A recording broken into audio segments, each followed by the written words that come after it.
memories. A mother's 12-year hunt. Tonight, in the darkened room of a nursing home on the outskirts of the city, an elderly woman tremblingly revealed a horrifying secret. A secret about a network of child trafficking, memory erasure, and identity swapping that had operated for 2 decades without anyone knowing. She pointed to a red flashlight lying in the drawer and said, "That child, she's still alive, and she left a trail." But this story begins 12 years ago, when a 10-year-old girl vanished without a trace on a cold, rainy night. And the desperate mother, who spent the rest of her life searching for her daughter, not knowing that the truth would be more horrifying than her worst nightmares. Before we dive into this chilling investigation, make sure to subscribe to Cold Shadows YT and hit that notification bell, because the stories we uncover here will keep you awake at night, questioning everything you thought you knew about the darkness that lurks in plain sight. Chapter 1. The Call in the Night. The August moon hung faintly in the Vermont sky like an old scar. Its pale light spilled through the Clearwater forest, where the night wind whistled through the branches, carrying the scent of rotting leaves and ancient moss. Sarah Chen stood motionless in the woods, her hand gripping an object that had been buried among dirt and roots for over a decade. A red flashlight, its plastic shell scratched and weathered, with the faint inscription, "Lily Beloved," from Mom still visible. Sarah's heart clenched. She couldn't be mistaken. This was the flashlight she had given her daughter Lily Chen for her 10th birthday. The first and only clue from that fateful night in 2012. Almost instinctively, Sarah flicked the switch. A dry click echoed. Nee. She was shocked when a faint light began to flicker, trembling like her heart at that moment. The dim beam illuminated the moss-covered trees, the wet ground still bearing the fractured marks of the stones she had overturned to find it. But as the light touched the empty space to her left, where thick bushes parted into a narrow path, Sarah heard a sound, soft like a breath or footsteps pressing into soft moss. She froze, her back rigid, the flashlight still aimed that way. Nothing, just deep darkness like her memory of that night. The night Lily disappeared.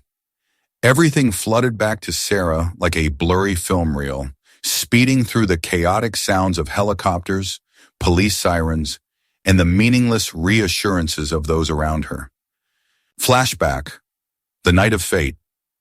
Lily Chen, 10 years old, vanished from Cabin 8 at Pine Valley Summer Camp at 3:17 a.m. on August 15th, 2012. No signs of struggle, no screams. No one saw her leave. Lily's bed was left neatly made with blankets and pillows, carefully folded. The cabin window was slightly ajar, and the wall clock had stopped at 3:17 a.m.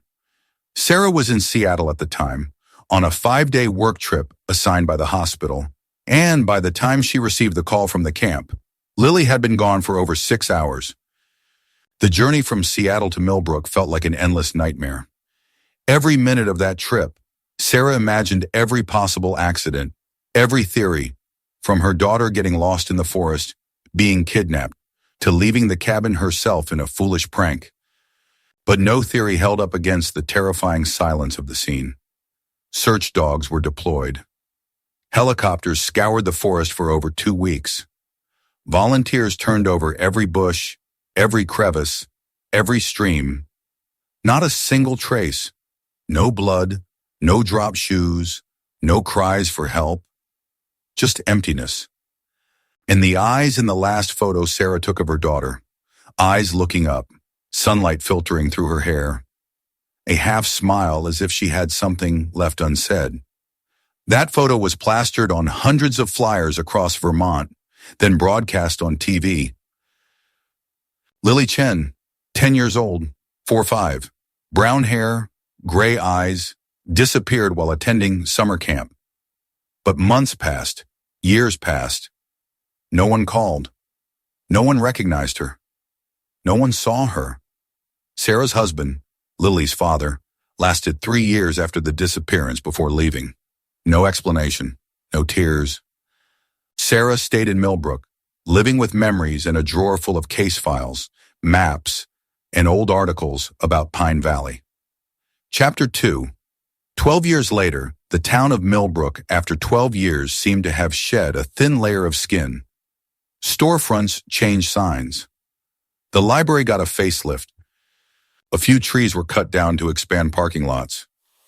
But in the small wooden house at the end of Maple Street, Sarah Chen lived among things that never changed. A cabinet of case files about her daughter, a painting Lily made in 4th grade hanging on the wall, and a Clearwater Forest map studded with red pins. People told her to get therapy. Others said she should move away and start over. But Sarah only smiled. Start over with whom? With what? With a life that had a hole shaped like her daughter? She still worked part-time at the town library, tending to the children's section, answering harmless questions from kids about fairy tales and dinosaurs. But in her mind, every story was cut short. No ending, no resolution, just like Lily's story. Every August, Sarah took a few days off, rented an off-road vehicle, and returned to the forest where Pine Valley Camp once stood. The camp had been abandoned since 2015 when a storm collapsed the main lodge, injuring 2 staff members. No one leased the land afterward. The owner sold it to the local government, and it was sealed off as a wildlife preserve. But to Sarah, it wasn't abandoned. It lived. It whispered. It held something it hadn't returned.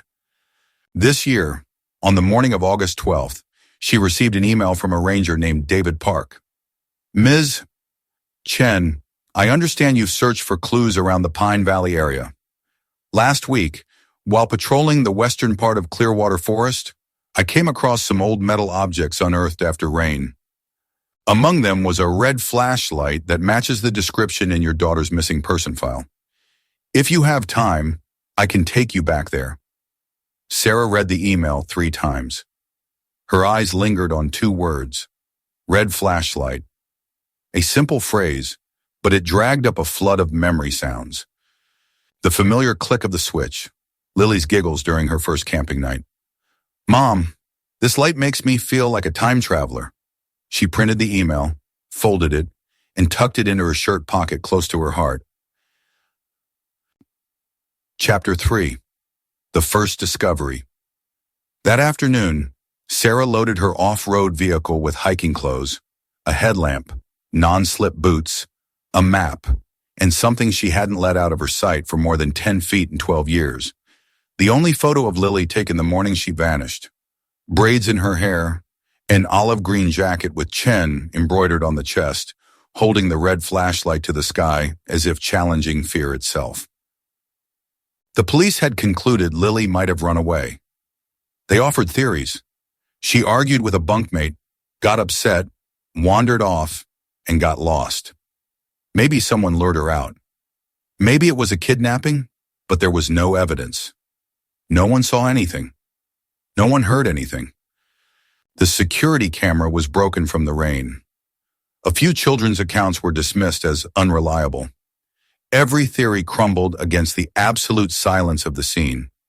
Sarah never believed her daughter left willingly. Lily wasn't that kind of child. She was cautious, introspective, always asking her mother's opinion on trivial things like choosing cereal or toast for breakfast. Above all, Lily was afraid of the dark. She would never have walked into the forest at 3:20 a.m. unless forced. That's why the red flashlight was so significant. It was her companion, her only tool to step out of fear.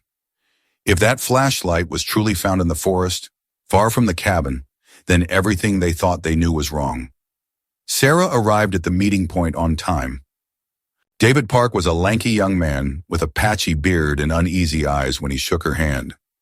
He led her through a dense forest stretch, a half-hour walk over wet, root-tangled terrain that seemed to grow more ominous with each step. The forest felt alive around them, not with the cheerful sounds of birds and small animals, but with something darker. Branches seemed to reach out like gnarled fingers, and shadows moved independently of the wind. Sarah's flashlight beam cut through the gloom, but it felt inadequate against the pressing darkness. They stopped at a rocky crevice between two large oaks, their trunks scarred and twisted as if they had witnessed unspeakable things. "It was here," David said, his voice barely above a whisper. "Took some effort to dig it out. Found it about 3 feet down, like someone had buried it deliberately." Sarah knelt, brushing away the damp soil with trembling fingers. "Tee." And then, like a call from a distant place, her fingertips touched cold, rough plastic, the red flashlight, its spring-loaded cap slightly ajar, just as she remembered. She turned it over with reverent care. Under the dirt and grime, the faint inscription appeared like a message from another world. "LC, beloved, from Mom." Her heart skipped a beat. The flashlight, without doubt, it was hers. The first, only, and far too late clue, but it could also be the start of the truth. Sarah flicked the switch with a prayer on her lips. Click. The light, though weak, was still there, a miracle of battery life that defied explanation. She turned toward the dark forest, and for a moment, she could swear she heard something in the distance. Not quite a voice, not quite music, but something that made her soul ache with recognition. The wind grew stronger, carrying with it the scent of approaching rain and something else, something that reminded her of hospital corridors and fear. Another storm was coming, but this time, she wouldn't leave the forest empty-handed. As they made their way back through the increasingly hostile forest, Sarah clutched the flashlight like a talisman. Behind them, she could feel eyes watching, unseen presences tracking their movement. The forest knew they had taken something important, something that was meant to stay buried. When they finally reached the parking area, Sarah turned back once more. The forest stood like a wall of secrets, and somewhere in its depths, she knew, lay the answers to what had happened to her daughter. But first, she needed to understand what this flashlight was trying to tell her. And deep in her heart, a voice whispered that this was only the beginning of a journey that would take her to places darker than any forest, deeper than any grave. Remember, if you're enjoying this investigation into the shadows that hide in plain sight, subscribe to Cold Shadows YT, because the truth we're uncovering is more terrifying than fiction, and every clue brings us closer to a reality that will change everything. Chapter 4. At the police station. The next morning, Sarah went to the Millbrook police station. It wasn't her first time there, but this time was different. This time, she wasn't the desperate mother rehashing old statements. This time, she had evidence. The officer on duty was young, unfamiliar. When Sarah placed the bag with the flashlight on the counter, he frowned with the dismissive look of someone who had heard too many desperate theories from grieving families. "This is my daughter's flashlight. Missing since 2012. Found in Clearwater Forest yesterday." Her voice was dry and firm, carrying the weight of 12 years of searching. The officer made an internal call, his tone suggesting he was dealing with another delusional parent. Minutes later, a middle-aged woman appeared, stocky build with short silver hair and eyes that had seen too much. "I'm Sergeant Monica Torres," she said, extending a hand that was firm and calloused. "You're Sarah Chen." Sarah nodded, studying the sergeant's face for any sign of dismissal or pity. She found neither, only professional interest tinged with something that might have been respect. "I know you. I read your daughter's case file once. One of the most haunting cases in this county." She glanced at the flashlight through the plastic bag, her expression growing more serious. "This is really hers? I carved the inscription myself. You can check it against the original missing person report." It didn't take long for Sarah to recount the encounter with the ranger, the location of the find, and the object's condition. Torres listened intently, took detailed notes, and asked probing questions that showed she was taking this seriously. "I'll work with the state forensics team," Torres said finally. "They can pull DNA or fingerprints if any remain, and check for anything unusual inside the battery compartment or mechanisms." Sometimes people hide things in places like that. Sarah nodded, but her mind was already racing ahead. What if the DNA wasn't Lily's? What if it belonged to someone else? What if there were other children involved? What if this flashlight had been passed between victims like some sick trophy?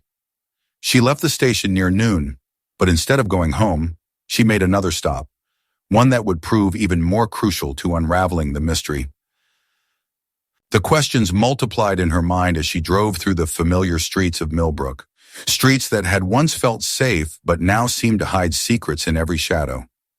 How had the flashlight ended up so far from the camp? Why was it buried?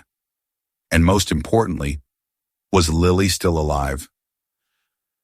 As she pulled into the driveway of her next destination, Sarah caught a glimpse of a dark sedan in her rearview mirror. It had been behind her since she left the police station, maintaining a careful distance. When she parked and looked back, it was gone. But the feeling of being watched remained, settling over her like a cold shroud. Someone knew she was getting close to the truth, and they were paying attention to her every move. The game had begun, and Sarah was no longer just searching for her daughter. She was being hunted by whatever force had taken Lily in the first place. Chapter 5. The Former Lieutenant. Instead of going home, Sarah drove to a small house with a white wooden porch and an old mailbox, where a retired man lived with a dusty metal box full of case files. Lieutenant Michael Rodriguez, the officer in charge of Lily's case back then. The house sat at the end of a quiet cul-de-sac, surrounded by overgrown hedges that provided privacy but also concealment. As Sarah approached the front door, she noticed the security cameras discreetly mounted under the eaves, unusual for such a modest home, but perhaps understandable for a former cop who had made enemies over the years. Sarah knocked, her heart pounding with anticipation and dread. The door opened, revealing a man whose face showed unmistakable shock, followed quickly by something that looked almost like relief. Sarah Chen, my God, how long has it been? 12 years, she replied, studying his weathered features.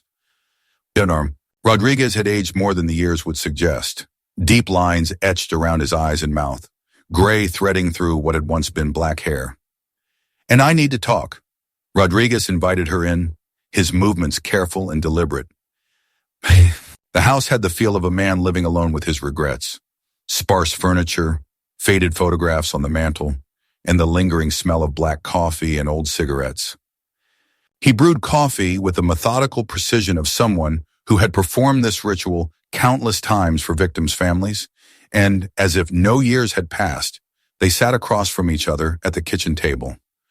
The wood was scarred from years of case files, coffee cups, and late-night sessions of connecting dots that never quite formed a complete picture.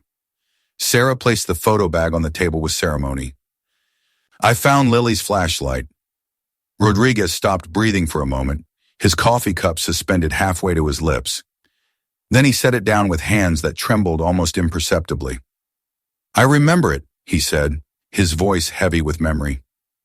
Red, rough plastic.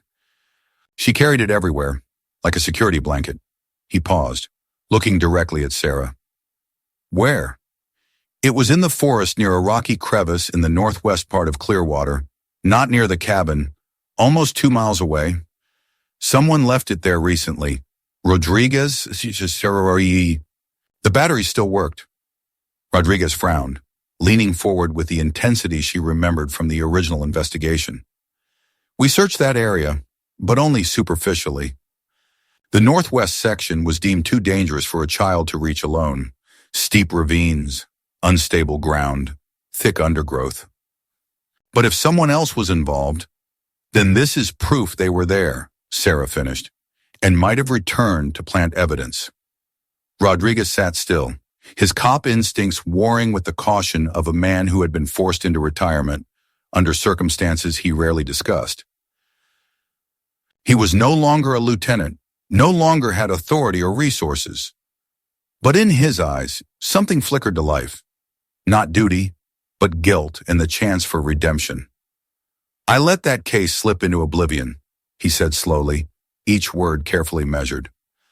You know, they pressured me, the mayor, the camp management, even the insurance company. They wanted it closed, filed away, forgotten. Bad for tourism, bad for business, bad for everyone except the family of a missing little girl. Sarah didn't need to hear more about political pressure and cover-ups. She'd suspected as much for years. We don't need them, she said with quiet determination. We just need the truth. Rodriguez sighed deeply, then stood with the resolve of a man who had made a decision he should have made years ago. Fine. I still have copies of statements, camp maps, scene photos, and a few unreleased reports that could have changed everything if I'd been allowed to pursue them. Sarah's pulse quickened. Why unreleased? Because if I'd released them, I would have been reassigned to traffic duty or worse. Maybe even forced out entirely. He disappeared into the back of the house, returning with an old tin box that looked like it had been hidden away for years. Inside was a faded brown folder labeled by hand. PV Cabin 8, unreleased. Sarah took it with hands that shook slightly. Inside were photos of the cabin interior and something that made her blood run cold. Images of a wall with faint carvings that had been deliberately excluded from the official file. She froze. One line, though blurred by poor lighting and photographed quickly, stood out when she strained to see it. He comes when we sleep. Sarah looked up at Rodriguez, her voice barely above a whisper. This phrase, it was never mentioned in any report. It wasn't in the official file. No, he said grimly. I was ordered to ignore it, to exclude it from evidence. Told it was just kids playing pranks, scratching graffiti. But you and I both know children don't write things like that unless they have reason to be afraid. Sarah realized then that everything she'd known for 12 years might be just the surface of something much deeper and more sinister. The flashlight wasn't just evidence. It was the first invitation to descend into an abyss that had been carefully concealed by people with the power to bury the truth. But now the truth was clawing its way back to the surface, and Sarah was ready to follow it wherever it led, no matter how dark the path became. Chapter 6. Return to Cabin. Cabin 8 sat at the edge of Pine Valley's former campgrounds, right by the dense pine forest where sunlight filtered lazily through the leaves, and time seemed to crawl with malevolent intent. Sarah hadn't returned since the final search in 2015. Now, 12 years later, the camp was reduced to cracked concrete foundations, leaning wooden posts, a broken sign lying in the weeds, and utter silence that felt more ominous than peaceful. Pine Valley was no longer a camp. It was a graveyard of memories, and some of those memories, Sarah suspected, were darker than anyone had imagined. She stepped through the broken wooden gate, carrying the old camp map Rodriguez had given her. The metal hinges screamed in protest, a sound that seemed to announce her arrival to whatever still lingered in this place. Cabin 8, where Lily had spent her final night, was in the southwest corner of the grounds. On the map, it was marked with a small red square labeled 8 Female Group D, the map's lines indicating hallways, bathrooms, and the communal kitchen were now buried under earth or swallowed by vegetation, but the basic structure of the cabin remained like a monument to loss. The building itself looked wounded. The tin roof had partially collapsed, the wooden walls warped from dampness and rot, but it still stood as if refusing to surrender its secrets. Sarah approached slowly, noting how the forest seemed to have crept closer over the years, as if trying to reclaim and hide what had happened here. She pushed the heavy wooden door, its hinges screaming like a whale song of memory. The sound echoed through the empty forest, and for a moment, Sarah was convinced she heard an answer. Not quite an echo, but something responding from deep in the trees. Inside were 4 rusted metal bunk beds, a wooden floor covered in dry leaves and the remains of small animals.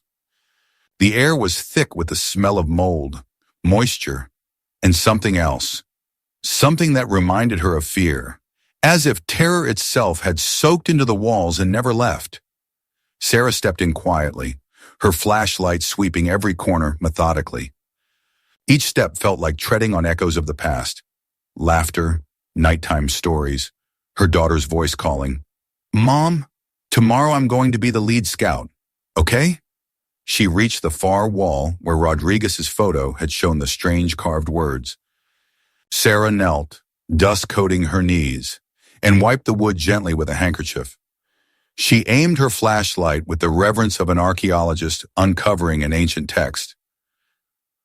There it was, faint but clear, carved with what looked like desperate urgency. "He comes when we sleep."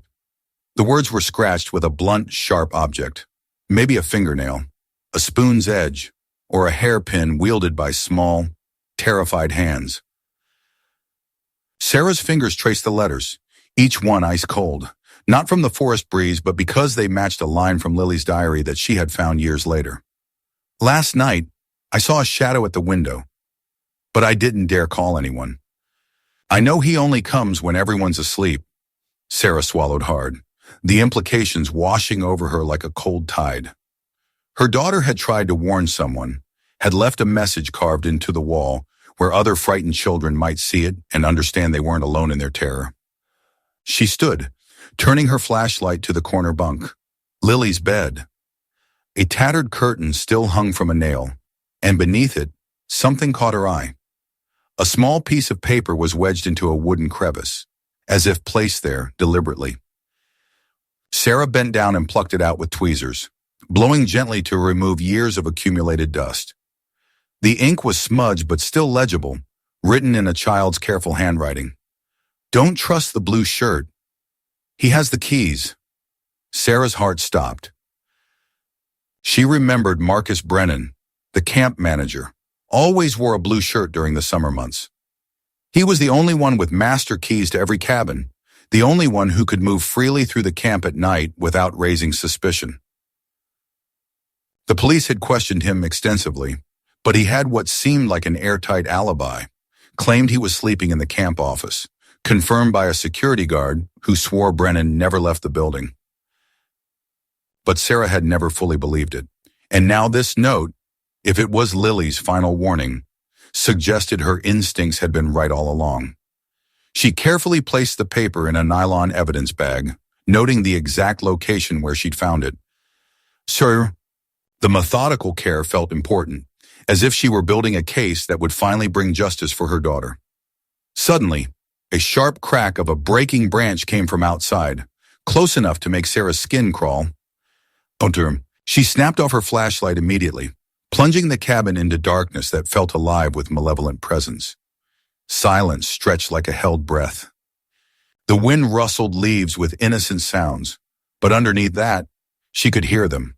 Footsteps, deliberate and careful, trying to remain undetected. Not the random wandering of a deer or the scurrying of a squirrel, but human steps with purpose and stealth. Someone was out there, and they didn't want to be seen. Sarah waited, counting her heartbeats in the darkness, every sense heightened to painful awareness. 3 minutes. 5. 7. Finally, she heard the footsteps retreating, moving away through the underbrush with the same deliberate care. She waited another few minutes before stepping outside, her own movements as quiet as she could manage. The wet ground and low grass bore faint boot prints, large, male hiking soles with distinctive tread patterns that she photographed with her phone's flash. As she made her way back through the forest to her car, Sarah couldn't shake the feeling that she was being watched by eyes she couldn't see. The trees seemed to lean in closer. Shadows moved independently of the wind, and every sound made her jump.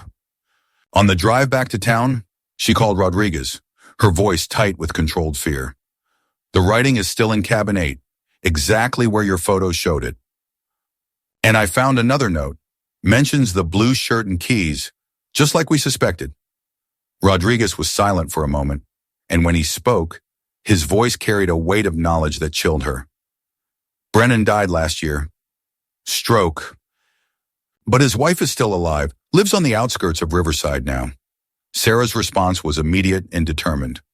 "I want to meet her. I'll arrange it, Rodriguez said, but his next word sent ice through her veins. But Sarah, be careful. If someone was watching you at that cabin, and I think we both know someone was, then this case isn't as cold as we thought. There are still people out there who want it to stay buried. Sarah glanced in her rearview mirror as she spoke. The Clearwater forest loomed behind her like a massive black shadow, no longer just a collection of trees, but a living entity that held secrets it was reluctant to surrender. And somewhere in those shadows, she was certain, people were watching her every move, calculating their next step in a game that had begun 12 years ago and was far from over. The hunt for Lily had become something else entirely, a deadly game of cat and mouse where Sarah wasn't sure if she was the hunter or the prey. Stay tuned to Cold Shadows YT, because what we've uncovered so far is just the beginning. The deeper we dig into this case, the more disturbing the truth becomes, and the evidence suggests this wasn't an isolated incident, but part of something much larger and more horrifying than anyone imagined. Chapter 7. The camp manager's widow Sarah drove to Riverside on a foggy Wednesday morning that seemed to mirror the murky truth she was pursuing. The hills along the highway blurred in white mist, as if Vermont were trying to hide the secrets buried in its valleys. Isabella Brennan, the widow of the former camp manager, lived in a small brick house 10 minutes walk from downtown. The front yard had neatly trimmed boxwoods and a rusted iron swing that swayed lightly in the breeze, creating an almost hypnotic rhythm that seemed to count the years since her husband's death. Sarah parked and stood still on the sidewalk for a moment, gathering her courage. In her hands were the photo of the red flashlight, the snapshot of the cabin's carved words, and the handwritten note that might be her daughter's final warning. She didn't know what Isabella knew or would share, but her instinct told her this woman had heard things, seen things, and chosen silence over truth. The door opened before Sarah could knock, as if Isabella had been watching from behind the curtains. She was a woman in her late 60s with deep gray hair neatly pinned and a wool shawl draped over her shoulders. Her eyes held the wariness of someone who had spent years expecting this moment to arrive. "You're Sarah Chen," Isabella said. Not a question, but a statement heavy with recognition, and something that might have been relief or dread. "I'm sorry to bother you," Sarah began carefully. "Nate, I know this must be difficult, but I need to ask you about my daughter, Lily." Isabella stepped back without a word, opening the door wider in a gesture that seemed more resignation than invitation. The living room felt frozen in time, doilies on every surface, photographs from happier decades, and the lingering smell of old wood and liniment. No television, no radio, everything muffled by the weight of secrets kept too long. "I saw your picture in the papers over the years," Isabella said after they sat down, her voice barely above a whisper. "I'm so sorry about what happened to Lily." "So very sorry." Sarah placed the flashlight photo on the coffee table between them, noting how Isabella's eyes immediately fixed on it with unmistakable recognition. "I found this in Clearwater Forest last week. It belonged to my daughter." Sarah's voice was steady, but she could hear the years of grief underlying each word. Isabella glanced at the photo, her lips pressing into a thin line. "Kai," Sarah continued, placing the cabin photo next to it. "In cabin 8, I also found evidence that children were afraid, carved warnings about someone who came at night. Someone wrote a note. Don't trust the blue shirt. He has the keys. Your husband always wore blue shirts at the camp, didn't he, Mrs. Brennan?" Isabella leaned back slightly, her gaze shifting to the window where the afternoon light was beginning to fade. The silence stretched between them like a chasm filled with 12 years of unspoken truth. "Marcus did always wear blue in the summer," she finally admitted, her voice so quiet Sarah had to strain to hear. "He said it made him easy for the children to spot, made them feel safe." The irony in her tone was unmistakable. Did he patrol the cabins at night?" Sarah asked gently, knowing she was walking on dangerous ground. "Check on the children after lights out." Isabella nodded almost imperceptibly. every night. He said it was his responsibility, that parents trusted him to keep their children safe. She paused, and when she continued, her voice cracked slightly. But some nights he would come home very late, and he would smell different. Different how? Alcohol, cigarettes, and sometimes, Isabella's hands twisted in her lap. Sometimes he smelled like fear, like someone who had been in a place where terrible things happened. Sarah felt her pulse quicken. Did you ever ask him about it?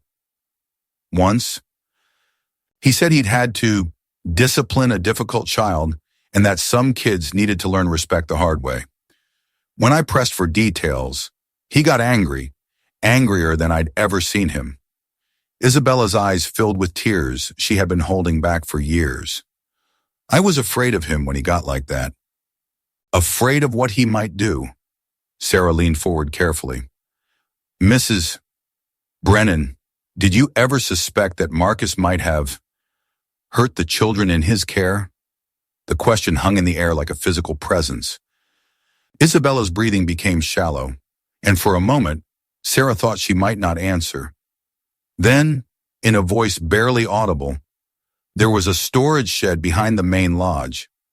Marcus kept it locked, said it was for maintenance equipment. But sometimes I would see him going there late at night, carrying bags. When I asked what was in them, he said it was just trash that needed to be disposed of properly. Sarah's hands clenched. What kind of bags? Canvas bags, the kind used for laundry. But they were heavy, and once, Isabella's voice broke completely. Once I saw children's clothing sticking out of one, a small pink sweater with a butterfly pin on it. The room seemed to spin around Sarah. She remembered that sweater. It had been one of Lily's favorites, mentioned in the missing person report but never found.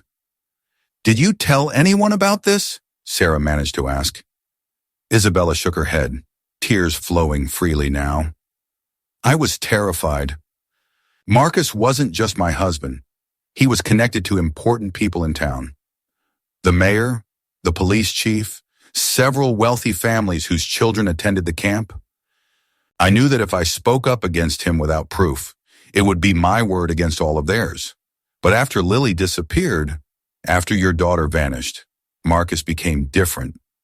Paranoid, jumpy, drinking heavily. He would have nightmares and wake up screaming about children calling for their mothers. Isabella wiped her eyes with a tissue.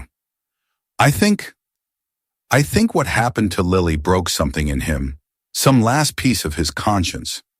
Sarah felt a mixture of grief and rage building in her chest. Did he ever mention other children? Other incidents? Isabella was quiet for so long that Sarah wondered if she had pushed too far. Then, there was a counselor who worked cabin 8 that summer, Patricia Wells. After Lily disappeared, Patricia tried to tell people that she had seen things, heard things. But Marcus discredited her, said she was hysterical and unreliable. She was fired and left town within a week. Sarah pulled out her notebook. Do you know where Patricia went? I heard she moved to Oregon, somewhere near the coast. She was so young, just out of college. What she saw that summer, it destroyed her faith in everything she thought she knew about the world. Isabella stood up slowly, moving to an old secretary desk in the corner. She pulled out a small manila envelope, aged and yellowed. I found this among Marcus's things after he died. I never opened it, but I think it might be important.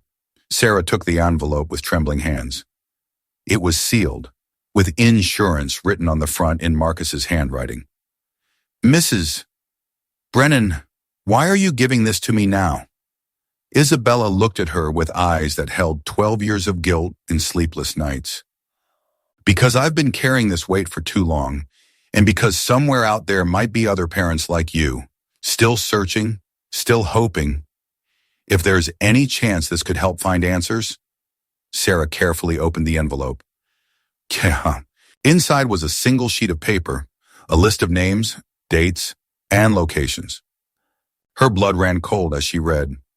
Lily Chen, July 2012. transferred to Mountain View. Kevin Martinez, August 2011, transferred to Mountain View. Emma Thompson, June 2010, transferred to Mountain View. 7 names in total, all children, all with transfer dates to some place called Mountain View. Mrs. Brennan, Sarah's voice was barely controlled. What is Mountain View? Isabella's face went pale. I don't know. Marcus never talked about it directly. But sometimes he would get phone calls late at night, and I would hear him say things like, the Mountain View situation, or transport to Mountain View. I always assumed it was some kind of juvenile facility. Sarah stared at the list, her hands shaking. Say, Lily's name was there, with a transfer date just 3 days after she had disappeared. This wasn't a random kidnapping or a crime of opportunity. It was part of something organized, systematic, horrifying. I need to contact the authorities immediately, Sarah said, standing up. Wait, Isabella called after her. There's something else. Marcus kept a safety deposit box at First National Bank downtown. I never knew what was in it, but the key is in his desk drawer. The bank manager is a friend. I could arrange for you to access it. Sarah turned back, hope and terror warring in her chest. You would do that? Those children deserve justice, Isabella said firmly. And their parents deserve the truth, no matter how terrible it might be. As Sarah prepared to leave, Isabella caught her arm. Be careful, she whispered. Marcus wasn't working alone. There were other people involved, people with money and influence. If they're still alive, they won't want this information to come to light. Sarah nodded, clutching the list of names. Sure. For the first time in 12 years, she had concrete evidence that Lily might still be alive. But she also had proof that her daughter had fallen into the hands of something far worse than a simple kidnapper. The Mountain View connection would be her next target. But first, she needed to understand what Marcus Brennan had hidden in that safety deposit box. Chapter 8. The Counselor's Testimony. 3 days later, Sarah found herself on a windswept coastal highway in Oregon, driving through a landscape that seemed designed to swallow secrets.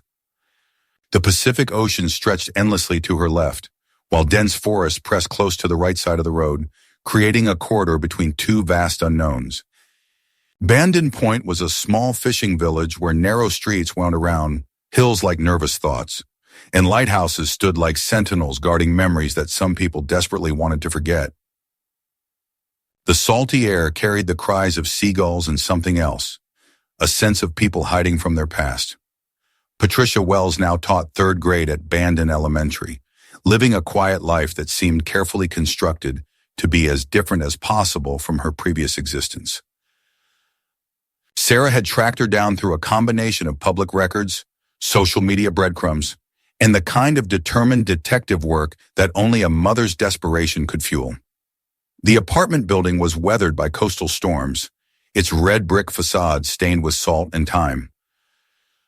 Sarah climbed to the 2nd floor, noting how each step seemed to echo with the weight of the conversation she was about to have. Tutinini. When Patricia opened the door, Sarah immediately recognized her from the old camp photos. The same ash blonde hair, now streaked with premature silver, and eyes that held too much knowledge for someone who should have been enjoying her 30s. You're Sarah Chen, Patricia said before Sarah could introduce herself. It wasn't a question. I've been wondering when you would find me. The apartment was small but carefully organized, with stacks of children's books, art supplies, and the controlled environment of someone who had found healing through helping others. A gray tabby cat named Oliver watched Sarah warily from his perch on the windowsill. I need to know what you saw at Pine Valley that summer, Sarah said after they had settled into mismatched armchairs. She placed the list from Isabella Brennan on the coffee table between them. And I need to know about Mountain View. Patricia stared at the paper for a long time, her hands trembling slightly. When she finally spoke, her voice carried the careful tone of someone who had rehearsed these words in therapy sessions and sleepless nights. I was 22 years old and thought I was going to save the world by helping children connect with nature, she began. Pine Valley seemed like the perfect summer job. Good pay, beautiful location, meaningful work. I had no idea I was walking into hell. Sarah remained silent, sensing that Patricia needed to tell this story at her own pace. The first few weeks were normal, typical camp activities, homesick kids, minor behavioral issues. But then I started noticing patterns.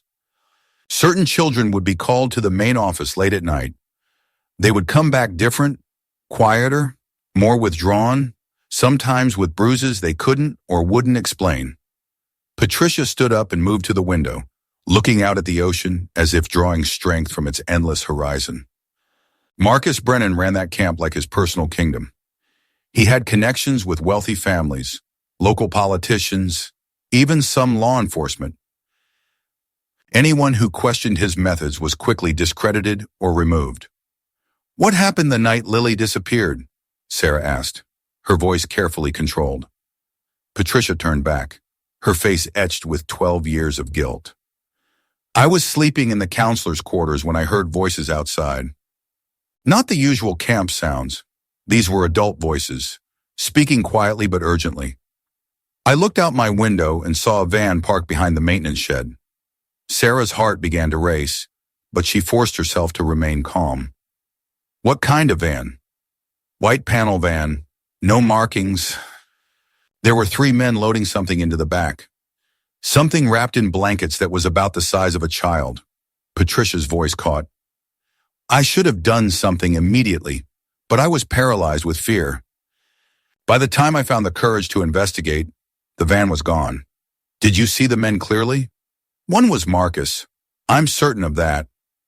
The others? One was tall and thin with a limp, and the third was shorter, wearing some kind of uniform. Security guard or medical scrubs. I couldn't tell in the dark. Sarah pulled out her notebook, documenting every detail. What did you do next? I ran to cabin 8 to check on the girls. That's when I discovered Lily was missing. Her bed was empty, but it had been made to look like she had never been there. Pillows arranged to suggest a sleeping form, covers pulled up. Someone had staged the scene. The implications hit Sarah like a physical blow. This wasn't a spontaneous kidnapping. It was a planned operation with multiple participants. I immediately reported what I'd seen to the camp administrators and local police, Patricia continued. But by morning, the story had changed. Marcus claimed I was suffering from exhaustion and stress, that I had imagined the whole thing. The security footage from that night had mysteriously malfunctioned. But you knew what you saw. I knew, but I was a young woman with no influence going up against a well-connected man with a reputation to protect. They threatened my career, my family, even my safety. Patricia sat back down, her composure beginning to crack. I received anonymous phone calls warning me to keep quiet. Someone broke into my apartment and left photographs of me going about my daily routine, a clear message that I was being watched. Sarah felt a chill of recognition. Someone had been watching her too, following her investigation with increasing boldness. Or... So you left. I fled, Patricia corrected.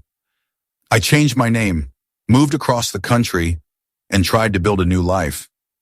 But I never stopped thinking about Lily and the other children who disappeared from that camp over the years. Other children? Sarah leaned forward. How many others? Patricia reached into a desk drawer and pulled out a small journal, its pages worn from years of handling. I kept records of every suspicious incident I witnessed or heard about. Lily wasn't the first child to vanish from Pine Valley, and I suspect she wasn't the last. She opened the journal to a page filled with dates, names, and brief descriptions. Kevin Martinez, age 9, disappeared during an overnight camping trip, July 2011. Reported as a drowning accident, but no body was ever recovered. Emma Thompson, age 8, supposedly ran away after an argument with her cabin mates, June 2010. Her parents never believed she would leave voluntarily. Daniel Park, age 11, disappeared during a scheduled medical visit to the camp infirmary, August 2009. Marcus claimed he had been transferred to a specialized facility due to behavioral problems. The list went on, 7 names in total, matching exactly the number on Isabella Brennan's document. "This is systematic," Sarah whispered, the full scope of the horror beginning to dawn on her. "This is organized child trafficking," Patricia nodded grimly. "I believe Pine Valley was being used as a recruitment ground. Children were selected based on certain criteria, perhaps those without strong family connections, or those whose disappearance could be easily explained away. And Mountain View? I never found out exactly what Mountain View was, but from fragments of conversations I overheard, it seemed to be some kind of facility where the children were taken. I heard Marcus mention it in phone calls, always in the context of processing or preparation. Sarah felt sick, but she forced herself to ask the next question. "Do you think any of the children survived? Do you think they might still be alive?" Patricia was quiet for a long time, staring at her hands. "I hope so," she finally said. "But even if they survived, they would have been changed, broken, programmed to forget their previous lives and accept whatever role they were given. How can you be so sure about this?" "Because 6 months after I left Pine Valley, I received a phone call in the middle of the night. A young girl's voice, crying, saying, 'Help me, please.' I remember the camp. I remember the counselor with blonde hair. They say my name is Maria now, but that's not right. My real name starts with E." Sarah's blood ran cold. "Emma Thompson." "I think so." The call lasted less than 30 seconds before it was cut off. I tried to trace it, but the number was blocked. I never heard from her again, but it confirmed my worst fears about what happened to those children. Patricia reached across and grabbed Sarah's hands. "But if she was able to remember and make that call, maybe others have retained some memories too. Maybe there's still hope for finding them." Sarah nodded, her mind racing through possibilities and plans.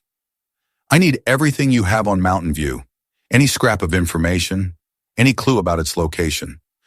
I've spent 12 years trying to find it," Patricia said. "But I think I may have a lead. There was a doctor who occasionally visited the camp, Dr. Helena Voss. She was supposedly there for routine health screenings, but she only examined certain children. The ones who later disappeared." Sarah wrote down the name. "Is she still practicing?" "That's what I've been trying to find out. She vanished from public records around the same time the camp closed.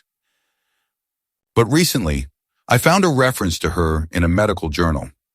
She co-authored a paper on memory suppression techniques published under a different name." Patricia handed Sarah a printed article from a psychiatric research publication. The author was listed as Dr. H. Volkov, but the biographical information matched what they knew about Helena Voss. "This is it," Sarah said, studying the article. "This is the connection between the camp and whatever happened to the children afterward. Memory suppression, identity replacement. It's more than just kidnapping," Patricia agreed.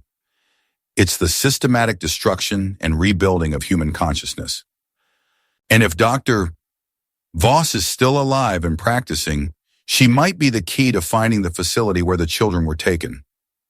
Sarah stood up, her resolve crystallizing into a plan of action. "I'm going to find her, and I'm going to find Mountain View. And if my daughter is still alive, I'm going to bring her home." "Be careful," Patricia warned. "These people have resources, connections, and no moral boundaries. They've already killed to protect their secrets, and they won't hesitate to kill again." As Sarah prepared to leave, Patricia called after her one final time. "Sarah, there's something else. In that phone call from the girl I think was Emma, she mentioned seeing other children at the facility. Dozens of them, all with new names, all believing they had always been there. If you find Mountain View, you might not just be saving Lily. You might be saving an entire generation of stolen children." The weight of that possibility settled over Sarah like a mantle of responsibility. She was no longer just a mother searching for her missing daughter. She was potentially the only person who could expose a network of child trafficking that had been operating for over a decade.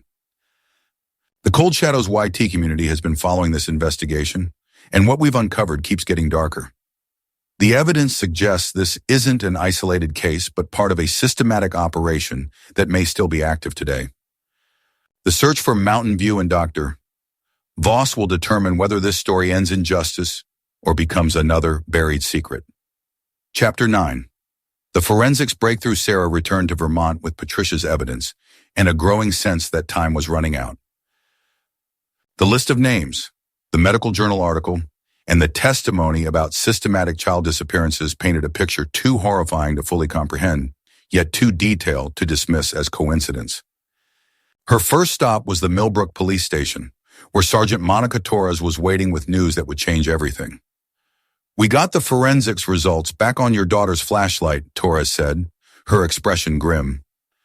"And what we found raises more questions than it answers." She led Sarah into a small conference room where evidence bags and reports were spread across the table, like pieces of a puzzle that no one wanted to complete. The DNA analysis confirmed that Lily handled this flashlight, but she wasn't the only one, Torres began, pointing to the official report. We found genetic material from at least 3 different individuals. Your daughter, an adult female we haven't identified, and traces from what appears to be a much younger child. Sarah felt her knees go weak. Another child, a girl, approximately 6 to 7 years old at the time of contact. But here's where it gets strange. The DNA shows signs of intentional contamination, as if someone wanted us to find these specific samples. Torres pulled out a magnifying glass and a photograph of the flashlight's interior. "Look at this." Hidden inside the battery compartment, we found a tiny piece of paper wrapped in plastic. It had been placed there deliberately, preserved against moisture and time. Sarah leaned forward, her heart pounding. The paper was barely larger than a postage stamp, but the writing on it was clear under magnification. "Mountain View, Building 7, Room 23. They call me Maria now, but I remember butterflies." This wasn't written by a child, Torres continued. The handwriting analysis suggests an adult, probably female, with medical training based on the precision of the lettering. Someone who had access to your daughter's flashlight after she disappeared. Sarah's mind raced. Patricia Wells, the camp counselor, told me about a phone call from someone who said they were called Maria now, but remembered their real name started with E. Emma Thompson. Torres nodded. We cross-referenced the DNA from the flashlight with missing children databases. The unknown child sample matches Emma Thompson, who disappeared from Pine Valley Summer Camp in 2010. The implications were staggering. Emma had survived, grown up, somehow gained access to Lily's flashlight, and used it to leave a message for whoever might find it. But that meant... Emma is still at Mountain View, Sarah whispered. And she's trying to help us find the other children. There's more, Torres said, pulling out another evidence bag.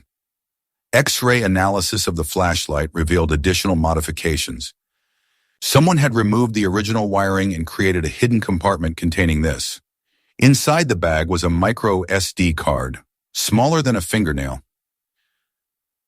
We're having it analyzed by the State Cybercrimes Unit, but preliminary scans show it contains encrypted files, photographs, documents, and what appears to be video footage. Sarah gripped the edge of the table. How long before we can access the files? They're working on it now. The encryption is sophisticated, military grade, but our tech specialist thinks she can crack it within 24 hours. Torres leaned back in her chair, studying Sarah's face. I have to ask, how did you know to look for this flashlight? After 12 years, what made you think to search that specific area of the forest? Sarah hesitated. The truth was, she had been drawn there by something she couldn't quite explain. Dreams, intuition, maybe just the desperate hope of a mother who refused to give up. But now, with evidence of such elaborate planning, she wondered if her search had been guided by more than chance. I received an anonymous email, she said finally. Someone told me where to look. Torres frowned. We'll need to trace that email. This whole situation suggests someone on the inside is helping us. Someone with detailed knowledge of the Mountain View operation. As if summoned by their conversation, Torres' phone rang. She answered it with a terse, "Torres here," then listened intently for several minutes. That was the cyber crimes unit, she said after hanging up. They've made a breakthrough with the SD card. We need to go there immediately. The drive to the state forensics laboratory took 45 minutes through winding Vermont roads that seemed to mirror the twisted path of their investigation. Sarah's mind churned with possibilities and fears. What would they find on that tiny card? Pion, would it finally provide the evidence needed to expose the Mountain View network? Or would it reveal truths too terrible to bear? The cyber crimes lab was housed in a nondescript building that looked more like an accounting firm than the high-tech facility it actually was. Detective Amanda Foster, a woman in her 30s with the intense focus of someone who spent her days diving into digital mysteries, met them at the entrance. What we found on this card is unlike anything I've seen in 15 years of forensic computing, she said without preamble. Someone risked everything to document what's happening at this Mountain View facility. She led them into a secure viewing room where multiple monitors displayed the decrypted contents of the SD card. Sarah's breath caught as she saw the first image, a photograph of children lined up in what looked like a medical facility, all wearing identical white uniforms, all with the same hollow, distant expression. The files are organized by date and subject, Foster explained. The earliest entries go back 8 years, suggesting this documentation project has been ongoing for a significant period.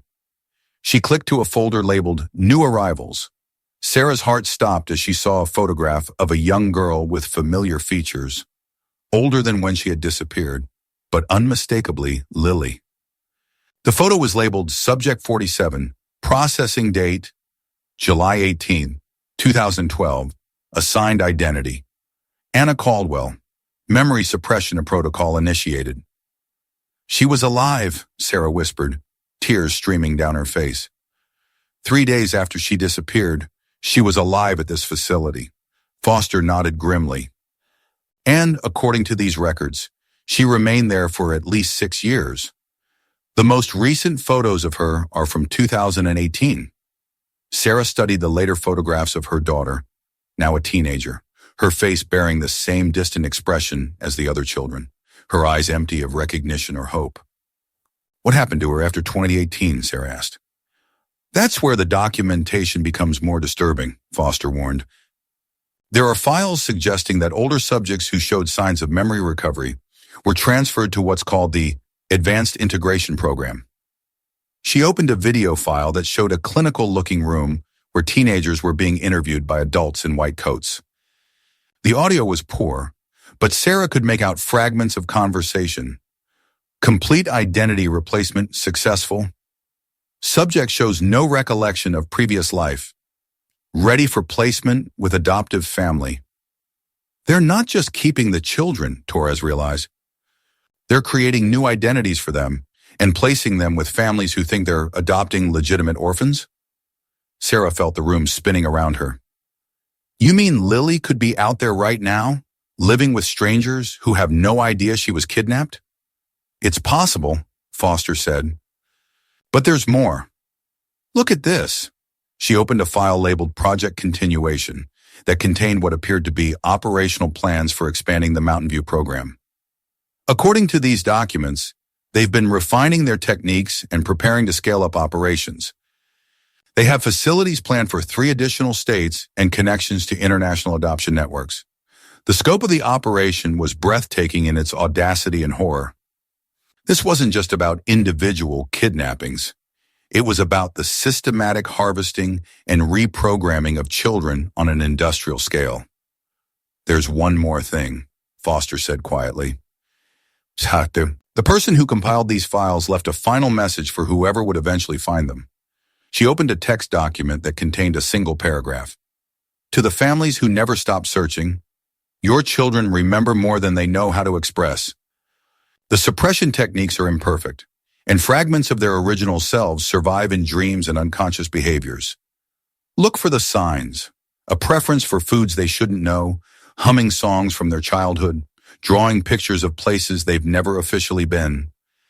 They are still your children, even if they can't remember how to come home. The key to breaking the programming is love combined with specific trigger memories. Don't give up. We are trying to help them remember. A friend inside. Sarah read the message 3 times, hope and determination warring with the magnitude of the challenge ahead. We need to find Mountain View, she said finally.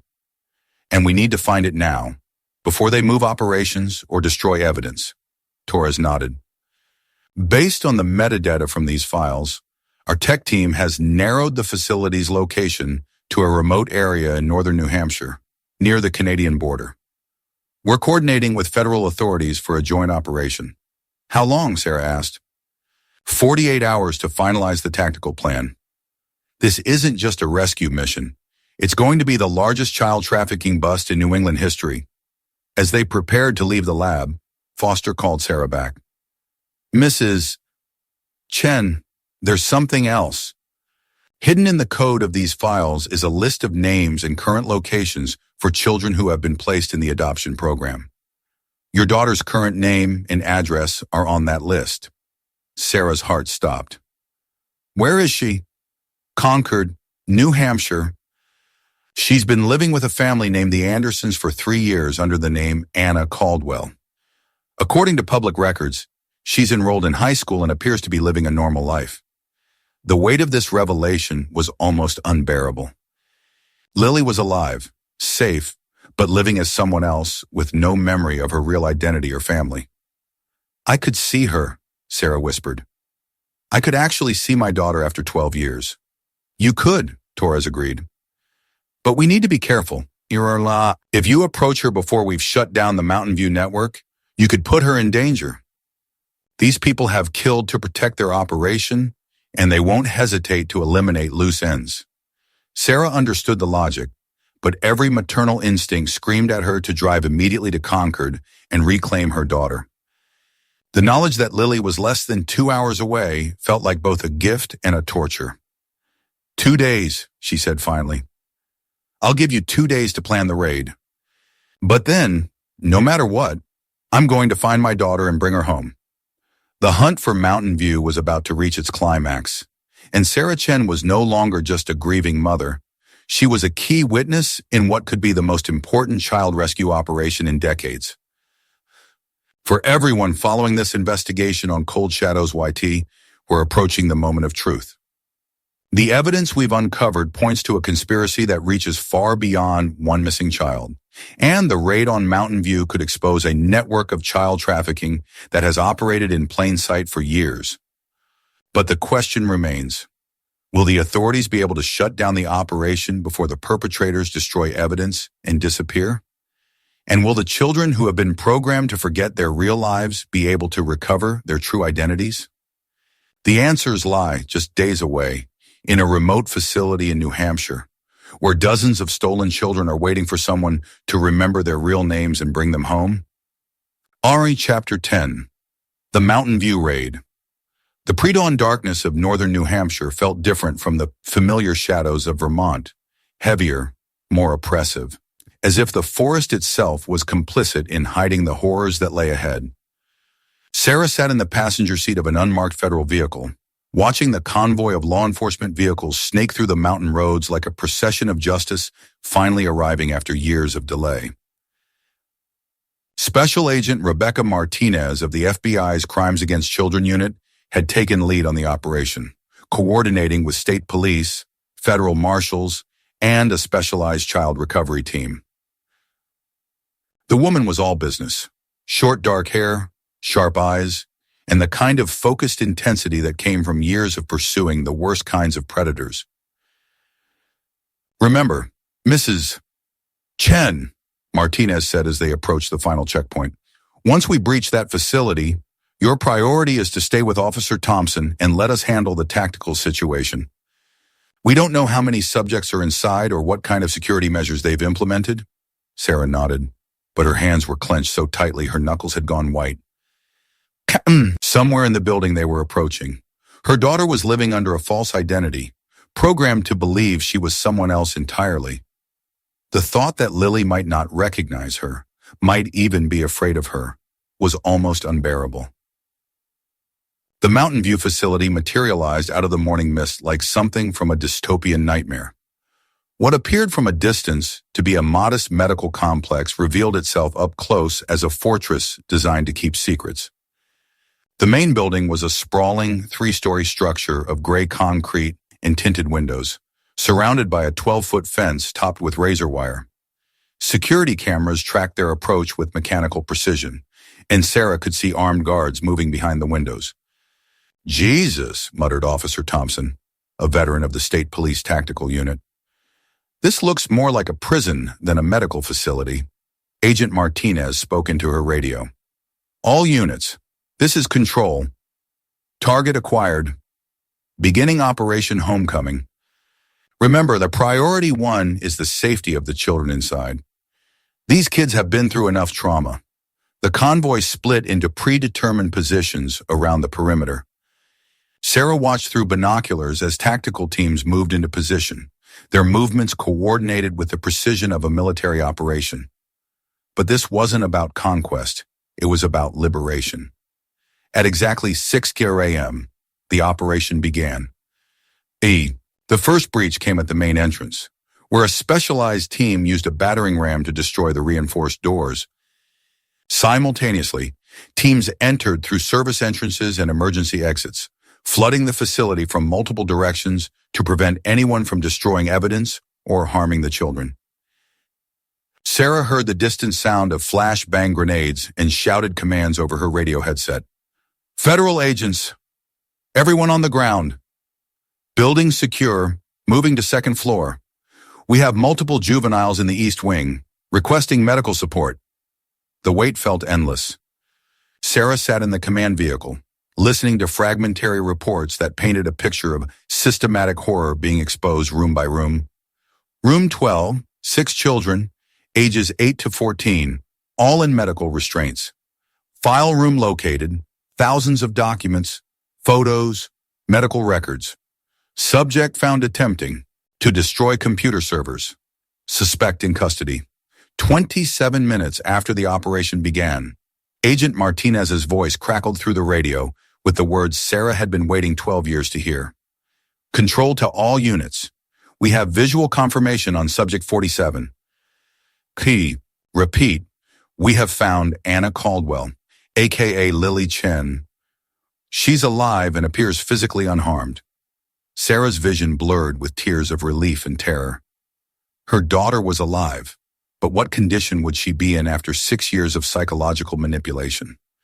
"City, medical team to Building 7, Room 23, Martinez continued. "Subject appears confused but responsive, requesting immediate trauma counselor support." The next hour passed in a blur of controlled chaos. Sarah watched from the command post as children were evacuated from the facility, dozens of them, ranging in age from very young to late teens. Some walked out on their own, looking around with the vacant expressions of people emerging from a long nightmare. Others had to be carried by medical personnel, their minds so fractured by the programming that they couldn't function independently. Each child that emerged represented a family somewhere that had never stopped hoping, never stopped searching. Parents like Sarah, who had spent years wondering if their babies were alive or dead, safe or suffering. Dr. Helena Voss was among the first to be arrested, let out in handcuffs while screaming about her important research in the advancement of behavioral science. Sarah got a clear look at the woman who had orchestrated the systematic destruction of so many young minds. Surprisingly ordinary, middle-aged, the kind of person who could pass unnoticed in any suburban neighborhood. But Sarah's attention was focused entirely on the medical tent where they had taken Lily. "Mrs. Chen," Agent Martinez approached her with careful steps. "Your daughter has been located and evacuated safely. She's being examined by our medical team now. But I need to prepare you for what you're going to see. Sarah steeled herself. How bad is it? Physically, she's healthy, well-nourished, no signs of abuse or neglect. But psychologically, Martinez paused, choosing her words carefully. Coupon. She genuinely believes her name is Anna Caldwell. She has detailed memories of a completely fabricated childhood. When we told her we were there to help her remember her real family, she became agitated and insisted we were mistaken. Sarah felt her heart breaking all over again. Does she remember anything? Anything at all about her real life? The trauma counselor is working with her now. Sometimes fragments break through. She mentioned butterflies, the smell of mint tea, and she hummed a song that matches one you mentioned in your original missing person report. But these memories seemed to distress her rather than comfort her. Martinez led Sarah toward the medical tent, but stopped just outside. Mrs. Chen, I need to ask, are you prepared for the possibility that your daughter may never fully recover her original personality and memories? The programming she's undergone is extremely sophisticated. Even with the best therapy, some of these children may never remember their true identities. Sarah looked through the tent flap and saw a young woman who was unmistakably her daughter, taller, older, but with the same gray eyes and delicate features. Lily was sitting on a medical cot, wrapped in a blanket, speaking quietly with a counselor. She looked fragile but determined, like someone trying to solve a puzzle that didn't quite make sense. I don't care if she never remembers, Sarah said finally. Oh, she's my daughter, no matter what name she goes by or what memories she has. I've waited 12 years to hold her again, and I'll wait 12 more if that's what it takes for her to heal. Agent Martinez nodded with professional respect. The counselor thinks a gradual approach would be best. Let her get used to your presence before we explain the full situation. Sarah took a deep breath and stepped into the tent. The counselor, Dr. James Warren, looked up as she approached. Anna, he said gently to Lily, there's someone here who would like to meet you. Lily looked up at Sarah with polite but distant curiosity. No recognition, no sudden rush of recovered memory, just a young woman being introduced to a stranger. Hello, Lily said softly. Dr. Warren says you might know something about my real family? I'm sorry, but I don't remember you. Sarah sat down slowly, her heart aching at the formal politeness in her daughter's voice. That's okay, she managed to say. We have plenty of time to get to know each other. For a moment, they simply looked at each other across the terrible distance created by 6 years of stolen memories. Then Lily tilted her head slightly, a gesture so familiar it made Sarah gasp. You smell like mint tea, Lily said, confusion flickering in her eyes. I like mint tea, but I don't know why. Sarah smiled through her tears. I've always made mint tea when I was worried or scared. It helps me think clearly. That's strange, Lily murmured. I do the same thing. I never knew why. It wasn't much, just a tiny crack in the wall of false memories. But it was a beginning. Outside the tent, the Mountain View facility continued to surrender its secrets.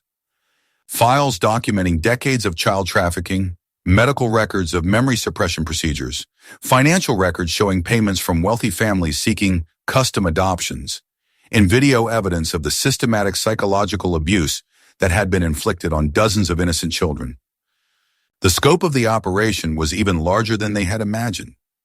Mountain View had been just one facility in a network that spanned multiple states and had connections to international trafficking rings.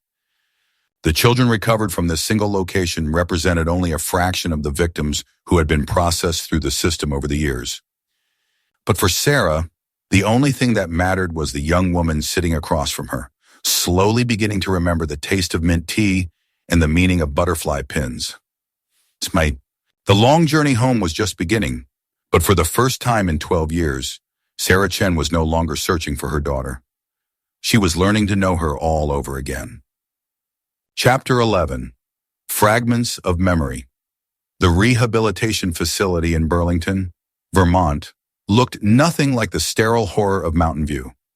Sunlight streamed through large windows, children's artwork decorated the walls, and the sound of laughter occasionally echoed through the corridors.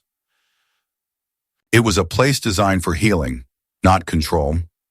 Sarah had been visiting every day for 3 weeks since the raid. Each session with Lily, who still insisted her name was Anna, was a careful dance between hope and heartbreak. Some days brought small breakthroughs, tiny fragments of recovered memory that glowed like candles in the darkness of her stolen past. Other days, Lily would retreat into the fabricated identity that had been her reality for 6 years, insisting that her memories of the Caldwell family were real and that everyone was mistaken about her true origins. Dr. Susan Blake, the facility's lead trauma specialist, had warned Sarah that recovery would be a long and uncertain process. The human mind has remarkable protective mechanisms, she had explained during one of their consultations.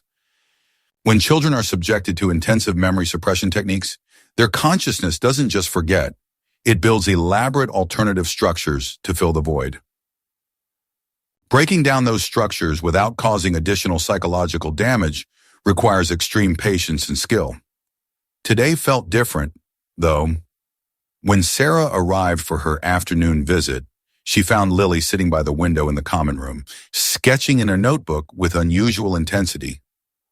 "What are you drawing?" Sarah asked her, settling into the chair beside her daughter. Lily looked up, her gray eyes holding a mixture of confusion and frustration. "I don't know.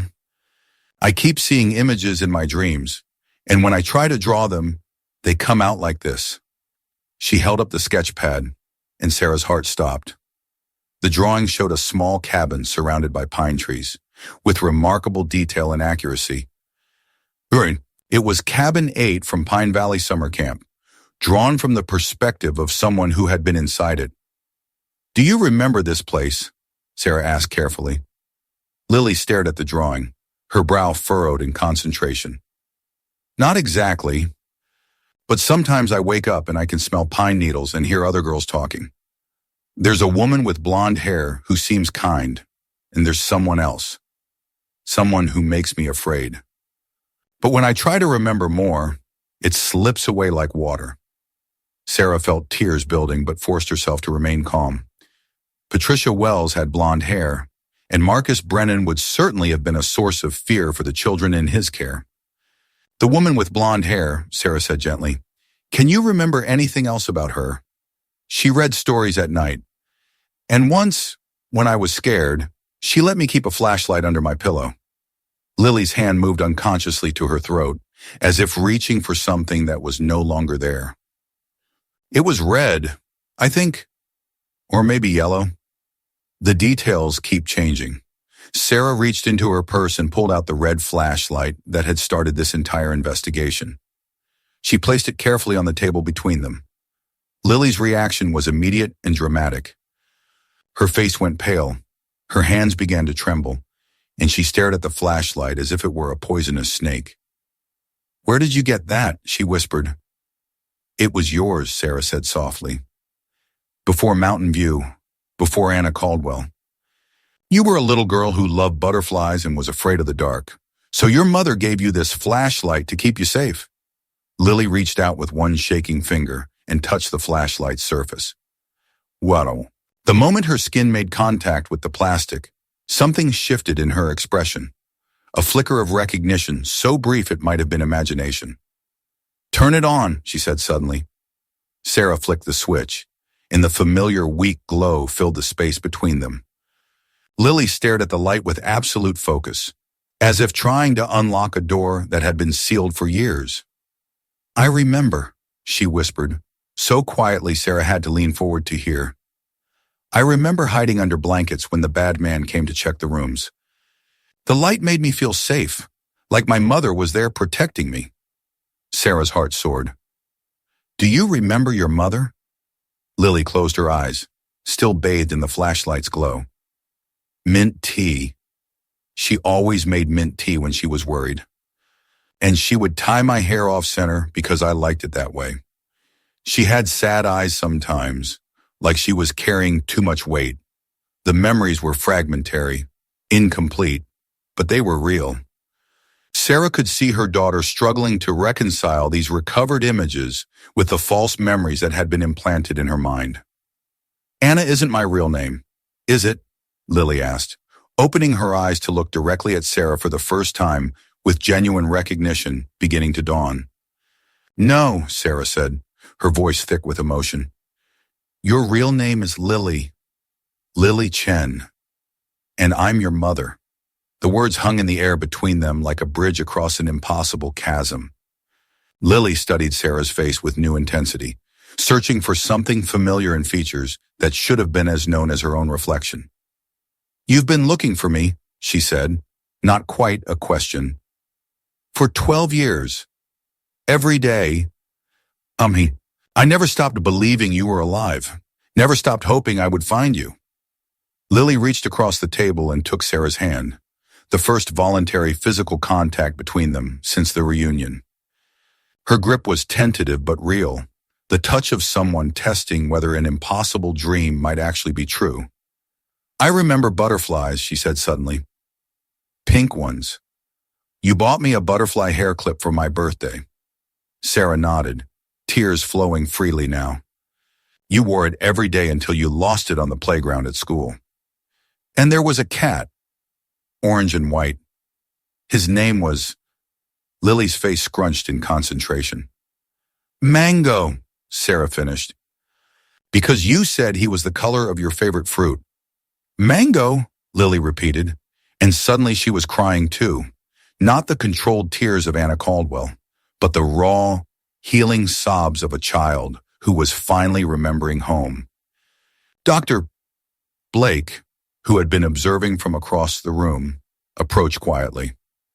"This is tremendous progress," she said.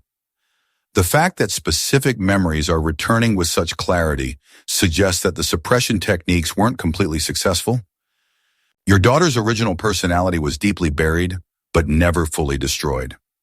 Over the following days, the breakthrough seemed to open floodgates.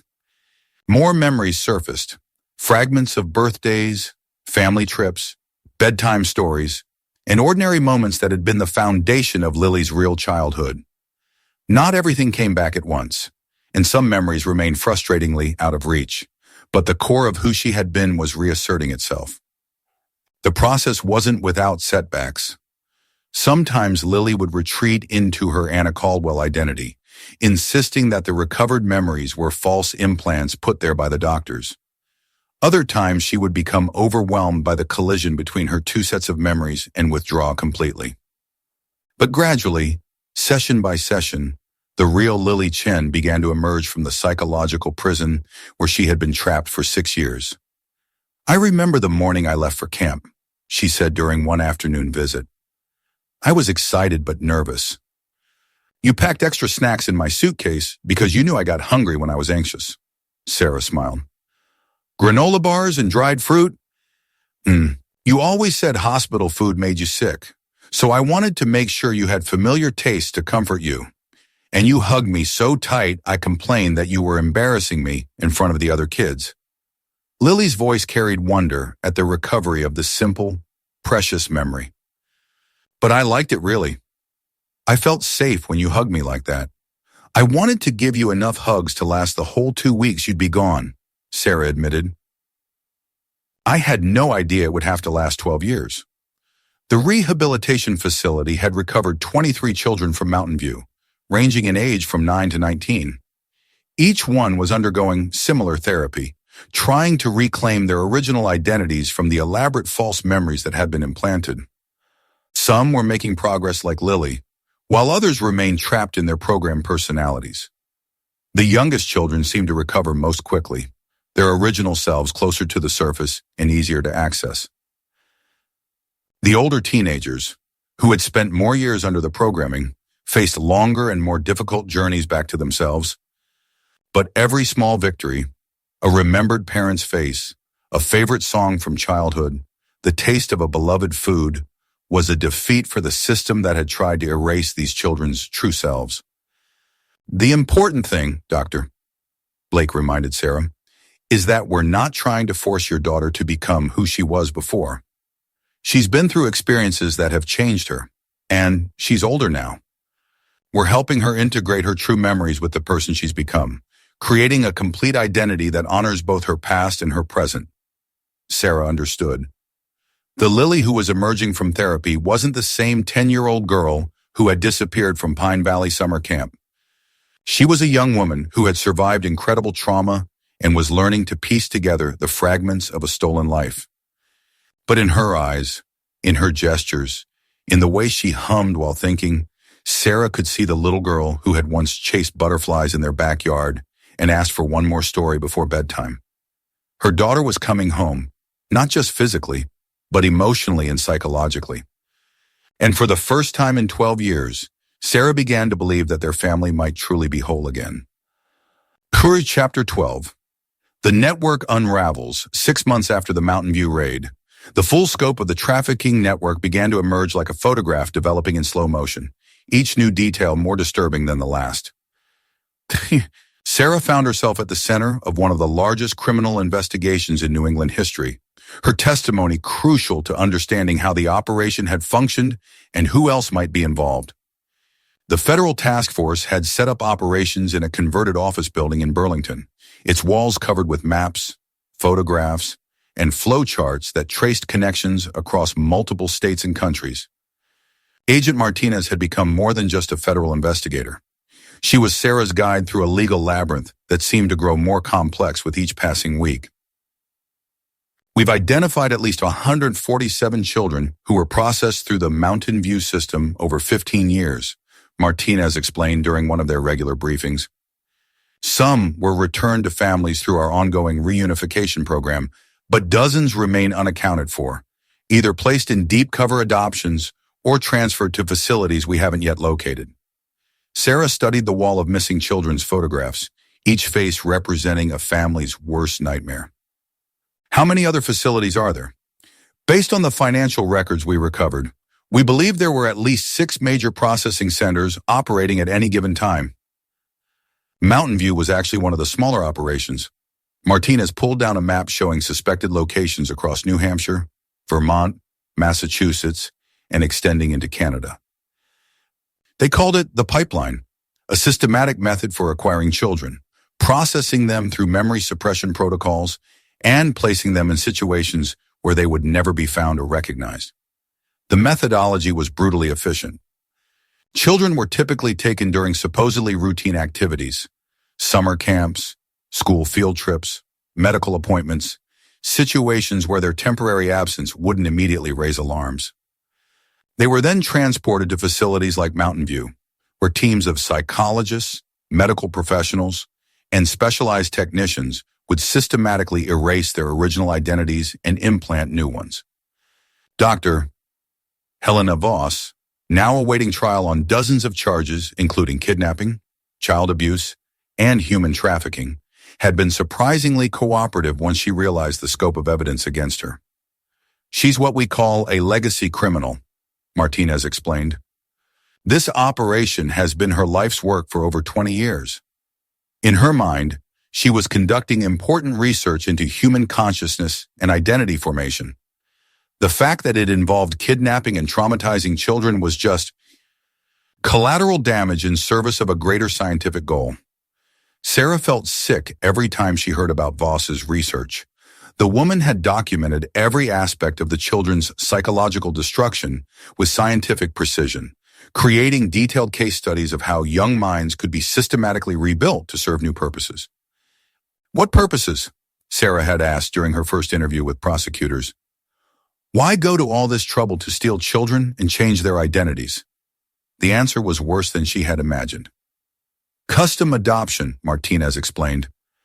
Wealthy families who wanted children with specific characteristics, intelligence, appearance, temperament, could essentially place orders. The network would acquire suitable children, process them through facilities like Mountain View, and deliver them with completely fabricated backgrounds and documentation. But that was only part of the operation. Some children were being prepared for more sinister purposes, trained as domestic servants who would never question their circumstances, or groomed for roles in other criminal enterprises. The most psychologically resilient children, like Lily, were sometimes kept at the facilities for years while techniques were perfected on them. Your daughter survived because she was valuable to them, Martinez had told Sarah during one particularly difficult conversation. Children who retained fragments of their original personalities despite the suppression protocols were studied intensively. Dr. Voss was obsessed with understanding why some minds resisted programming better than others. The legal proceedings were moving forward on multiple fronts. Federal prosecutors were building cases against dozens of individuals who had participated in the network. Doctors, nurses, social workers, law enforcement officials, and wealthy clients who had adopted children they knew were stolen. The charges ranged from kidnapping and human trafficking to conspiracy and racketeering, with some defendants facing life sentences. But for Sarah, the most important development was much more personal. Lily had been making remarkable progress in her recovery. The fragmented memories that had first emerged during their early sessions were consolidating into a more complete sense of self. She still struggled with gaps and inconsistencies. There were years of her original childhood that remained hazy or completely inaccessible. But the core of who she had been was stronger every day. I remember the butterfly garden, she had told Sarah during a recent visit. We went there every spring to see the monarchs migrating. You would bring your camera and take pictures of me pretending to be a butterfly myself. Sarah smiled at the memory. You would spread your arms and run through the garden, claiming you were going to fly away with them. But I always came back to you, Lily said, and the simple truth of that statement carried profound weight. Despite everything that had been done to her, despite years of programming designed to erase her connection to her original family, some part of her had always known where home was. The legal system was also working to restore Lily's official identity. The fabricated documents that had made her Anna Caldwell were being systematically dismantled, while her original birth certificate, school records, and medical history were being updated to reflect the missing years. It was a complex process that required cooperation from multiple agencies, but slowly the bureaucratic fiction of Anna Caldwell was giving way to the restored reality of Lily Chen. Not all of the recovered children were experiencing such positive outcomes. Some remained deeply embedded in their false identities, unable or unwilling to accept that their memories had been artificially implanted. Others were making progress in therapy, but struggling with the psychological aftermath of their experiences. The youngest victims were often the most resilient, their original personalities less completely overwritten by the programming. But the older teenagers, especially those who had been in the system for many years, faced much more difficult journeys toward recovery. Each child's case is unique, Dr. Blake had explained to the families during one of their support group meetings. We can't predict how completely someone will recover their original identity, or how long the process will take. What we can promise is that every child who survived this experience is stronger than they know, and with time and support, they can build meaningful lives regardless of how much they remember. Sarah had become something of an unofficial spokesperson for the families, helping to coordinate support services and advocating for the specialized care that the recovered children needed. The experience had transformed her from a desperate mother searching for her lost daughter into a fierce advocate for all trafficking survivors. Fine. What happened to our children was a crime against human consciousness itself, she had testified before a congressional subcommittee investigating child trafficking networks. They didn't just steal our babies. They tried to steal their very selves, their memories, their connections to the people who loved them. But they failed. Love is stronger than their technology, stronger than their programming, stronger than their cruelty. The investigation had also revealed the broader context of their ordeal. The network that had operated Mountain View was connected to similar operations in other countries, part of a global trade in stolen children that generated billions of dollars in profits for its organizers. Interpol had opened investigations in 12 countries based on evidence recovered from the facility, and arrest warrants had been issued for dozens of individuals who had fled when the network began to collapse.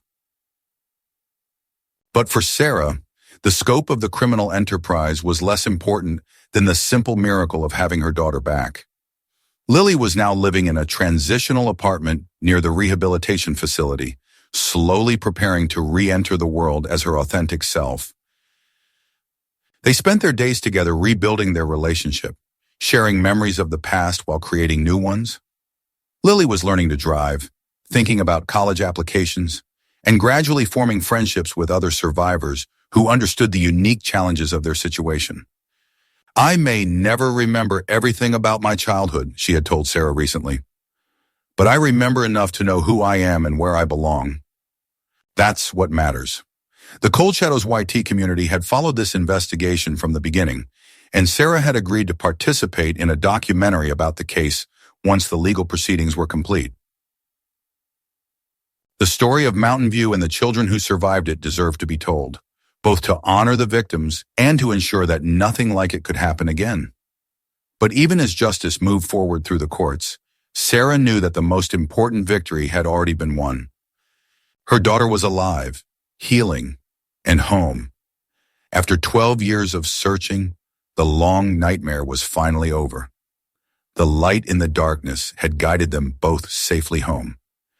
To in our Chapter 13, coming home 2 years after the Mountain View raid, Sarah stood in the kitchen of their new house, brewing mint tea as autumn sunlight streamed through windows that overlooked a garden filled with butterfly bushes. The ritual had become a bridge between their old life and their new one, a daily reminder that some things endure despite the worst that people can do to each other. Lily emerged from her bedroom carrying textbooks and a backpack decorated with butterfly pins, preparing for another day of classes at the University of Vermont. At 22, she had grown into a remarkable young woman who carried her scars with grace and used her experiences to help others heal. "Morning, Mom," she said, accepting the steaming mug with a smile that had taken 2 years of therapy and love to fully restore. "I have that presentation today for my psychology class, the one about trauma recovery and memory formation." Sarah felt a familiar mixture of pride and protective concern. Lily had chosen to study psychology with the goal of helping other trafficking survivors, turning her own ordeal into a source of strength for people facing similar challenges. It was brave work, but Sarah sometimes worried about the emotional toll of constantly revisiting such painful territory. "You don't have to carry the whole world on your shoulders," Sarah reminded her gently. "You've already done more than enough by surviving and rebuilding your life." "I know," Lily said, settling into the chair across from her mother. "But sometimes I think about all the other children who are still out there, still trapped in places like Mountain View. If my story can help find them, or help other survivors heal, then maybe some good can come from all those lost years." The Mountain View trials had concluded 6 months earlier with convictions for virtually everyone involved in the network. Dr. Helena Voss had been sentenced to life in prison without parole, while dozens of her collaborators received sentences ranging from 20 years to life. The facilities had been shut down, their assets seized to fund victim compensation and recovery services. But Sarah knew that victory in court couldn't erase the trauma or fully compensate for the years that had been stolen from so many families. Real healing happened in moments like this. Quiet mornings over tea, ordinary conversations between a mother and daughter who had found their way back to each other. "Dr. Blake called yesterday," Sarah said, changing the subject to lighter news. "She wanted you to know that Marcus Rodriguez is making excellent progress. He's remembered his real name and is asking about his family." Marcus had been one of the oldest survivors recovered from Mountain View, a 19-year-old who had been in the system for nearly 8 years. His recovery had been slower and more difficult than Lily's, but recent breakthroughs had given everyone hope that even the most deeply programmed victims could reclaim their authentic selves. "That's wonderful," Lily said, and Sarah could hear the genuine joy in her voice. Her daughter had become a mentor figure for many of the other survivors, proof that recovery was possible and that they could build meaningful lives despite their experiences. The support network that had formed among the families affected by Mountain View had become an extended family of sorts. They gathered monthly for dinners and celebrations, creating new traditions while honoring the bonds forged through shared trauma and healing. Sarah's phone buzzed with a text message from Agent Martinez. Arrest made in Montreal facility. 12 children recovered. All safe. Your testimony was crucial to breaking this case. Thank you. Sarah showed the message to Lily, who read it with the same mixture of satisfaction and sadness that always accompanied news of other trafficking operations being dismantled. 12 more families get their children back, Lily said softly. That's what makes all of this worthwhile. The international investigation that had grown out of the Mountain View case had now shut down trafficking networks in 7 countries and recovered over 200 children. Sarah's willingness to testify and share her story had been instrumental in building cases against the criminals who had operated similar facilities around the world. But for Sarah, no amount of justice could fully balance the scales of what had been taken from her family. The real victory was sitting across from her, drinking mint tea and preparing to change the world through compassion and determination. I've been thinking about that documentary project again, Lily said, referring to a film crew that had been wanting to tell their story for the past year. Maybe it's time. Sarah nodded. They had both been reluctant to relive their experiences on camera, but the potential impact of sharing their story publicly was undeniable. Other families dealing with missing children needed to know that hope was possible, that love could survive even the most systematic attempts to destroy it. Only if you're sure you're ready, Sarah said. There's no pressure to be anyone's symbol or spokesperson. You've already done more than enough. I'm ready, Lily said with the quiet confidence that had emerged as her authentic personality reasserted itself. And I think it might help other people understand that survivors aren't broken. We're not defined by what was done to us. We're defined by how we choose to rebuild and who we become after the healing begins. As they prepared to start their day, Sarah heading to her job at the Victim Advocacy Center she had helped establish, Lily off to classes where she studied the very psychological techniques that had once been used against her. They shared a moment of quiet gratitude for the ordinary miracle of their restored life. The red flashlight set on the kitchen windowsill, no longer needed for navigation through dark forests, but kept as a reminder of the light that had guided them both home.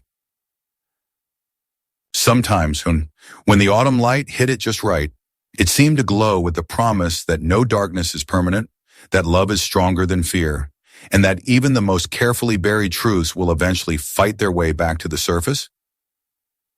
Outside, the butterfly garden that Sarah had planted was preparing for winter, but come spring, the monarchs would return as they always did, following ancient paths of migration that no human cruelty could alter. Life persisted, love endured, and families found ways to heal even from the deepest wounds. The long journey that had begun with a desperate mother searching for her missing daughter in a dark forest had ended with both of them stronger, wiser, and more committed than ever to protecting other children from the shadows that still lurked in the world. For the Cold Shadows YT community, who had followed this investigation from the beginning, Sarah and Lily's story was proof that even the darkest mysteries could be solved, even the most impossible cases could find resolution, and even the most broken families could be made whole again. The light had prevailed over the darkness, love had triumphed over cruelty, and home had been redefined not as a place, but as the unbreakable bond between people who refused to give up on each other. In the end, that was the most important truth of all. No shadow is deep enough to extinguish the light of a mother's love, and no programming is strong enough to erase the fundamental human need to remember where we belong. Sarah and Lily Chen were home at last, and their light would continue to shine for other families still searching in the darkness, proving that hope is never truly lost and that love always finds a way. The end. Thank you for following this incredible journey with Cold Shadows YT. The story of Sarah and Lily Chen represents the thousands of families worldwide who refuse to give up hope, even in the face of unimaginable darkness. Kunturi. Their courage and determination remind us that the most important battles are often fought not with weapons, but with unwavering love and the refusal to accept that evil can permanently triumph over good. If this story has moved you, Please subscribe to Cold Shadows YT and share it with others. Every share could reach a family still searching, still hoping, still believing that their missing loved ones can come home. In a world where children disappear into systems designed to erase their very existence, we must never stop shining light into the darkest corners, never stop asking the difficult questions, and never stop believing that truth and justice will ultimately prevail. Remember, if you or someone you know has information about missing children or trafficking networks, contact the National Center for Missing and Exploited Children at 1-800-THE-LOST or report online at cybertipline.org. Every call matters. Every tip could be the key that brings another child home. Until next time, keep watching the shadows, keep asking questions, and keep the light burning for those who are still lost in the darkness. Epilogue. 5 years later, the International Conference on Child Recovery and Trauma was held in Geneva, bringing together law enforcement officials, psychologists, policymakers, and survivors from around the world.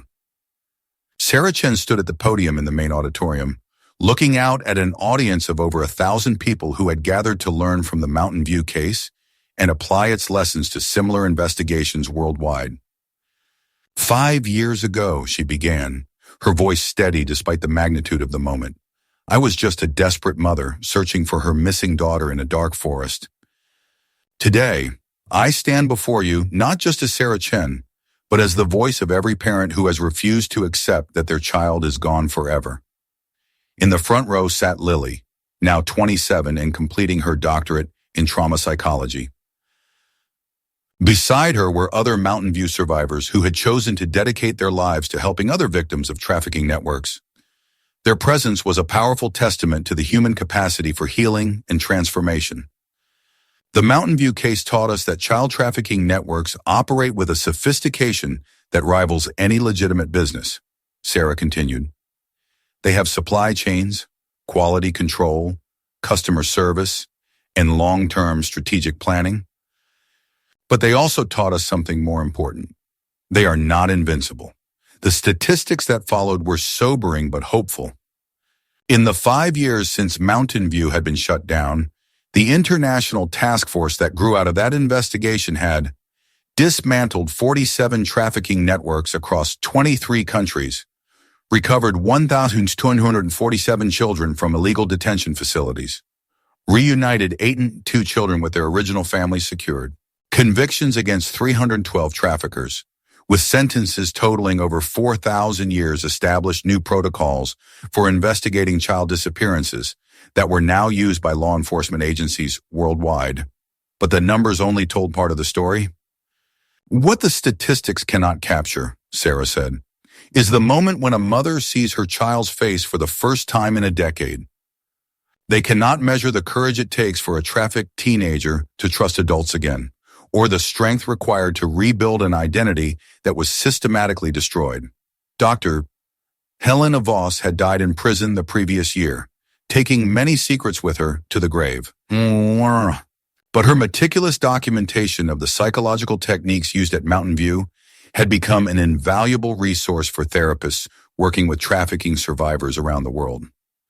The Cold Shadows YT documentary about the Chen family's story had been viewed over 50 million times and translated into 37 languages. It had directly led to the recovery of dozens of other missing children whose families had been inspired by Sarah's example to restart their own investigations. Technology was their weapon, Sarah continued, but it became our tool as well. The same digital networks they used to coordinate their crimes became the channels through which we exposed them to the world. Agent Martinez, now heading the FBI's International Child Recovery Division, had worked with Interpol to establish a global database of missing children that used advanced facial recognition and aging algorithms to identify trafficking victims even decades after their disappearance. Patricia Wells, the former camp counselor whose courage in testifying had been crucial to the prosecutions, was now running a nonprofit organization that provided specialized therapy services to trafficking survivors. The rehabilitation facility in Burlington had become a model for similar institutions worldwide, with its techniques for memory recovery and identity restoration being studied and replicated across 6 continents.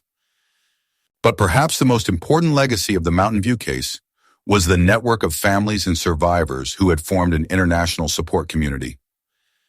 They shared resources, coordinated searches, and provided emotional support to newly recovered families navigating the complex process of reunification and healing. The darkness that took our children was real, Sarah concluded her speech. But the light that brought them home was stronger. Not the light of law enforcement alone, though they were crucial. Not the light of medical professionals, though their expertise was vital. The light that truly saved our children was the simple, stubborn, unextinguishable light of love that refused to give up hope. The standing ovation lasted for 7 minutes. In the audience, representatives from every major law enforcement agency, humanitarian organization, and government in the world committed to new levels of cooperation in the fight against child trafficking. After the conference, Sarah and Lily walked along Lake Geneva as the sun set over the Alps, creating patterns of light and shadow on the water that reminded them both of their journey from darkness into light. "Do you ever wonder what would have happened if you hadn't found that flashlight?" Lily asked, her arm linked through her mother's. Sarah considered the question. So much had depended on that moment in Clearwater Forest when she had decided to search one more location, dig beneath one more stone, refused to accept that there were no more clues to find. "I think I would have kept searching until I found another clue," she said finally. Maybe it would have taken longer. Maybe the path would have been different. But love doesn't give up. It finds a way." They walked in comfortable silence for a while, two women who had been broken and made whole, who had been separated and reunited, who had faced the worst of human cruelty and emerged with their faith in goodness intact. "There's something I never told you," Lily said as they reached a small cafe overlooking the lake. "Something I remembered during therapy, but wasn't sure if it was real or just wishful thinking." Sarah waited, giving her daughter the space to share whatever truth she was ready to reveal. "The night I was taken from Pine Valley," Lily continued, "when they were loading me into that van, I wasn't completely unconscious. I could hear Marcus Brennan talking to the other men. He said something that I've never forgotten. This one's mother will never stop looking. We need to be extra careful with the disposal of evidence." Sarah felt a chill despite the warm evening air. "He knew even then that I wouldn't give up." "He was afraid of you," Lily said with a smile. "Even when I didn't remember who you were, some part of me always knew that someone was out there who loved me enough to never stop searching. That knowledge kept me sane during the worst moments at Mountain View." As they sat in the cafe, sharing dinner and watching the lights of Geneva twinkle to life across the water, Sarah reflected on how completely their lives had been transformed by one mother's refusal to accept the unacceptable. The Cold Shadows YT channel had grown into a global platform for investigating missing persons cases and exposing trafficking networks. Sarah had reluctantly become a public figure, traveling the world to speak at conferences and train law enforcement agencies in the techniques that had led to their breakthrough. But success in the public sphere had never been the point. The point was sitting across from her, laughing at something she had just read on her phone, planning her doctoral dissertation on innovative approaches to trauma recovery, living the life that had been stolen from her, but that love had eventually reclaimed. "I have an idea for your next Cold Shadows investigation," Lily said suddenly. "There's a case in Romania, 12 children who disappeared from state-run orphanages over the past 3 years. The authorities claim they were legally adopted, but the documentation is suspiciously similar to what we saw with Mountain View." Sarah smiled. Her daughter had inherited not just her determination, but her instinct for recognizing patterns that others missed. "We'll look into it," she agreed. "But first, let's just enjoy being here together, knowing that we found our way home."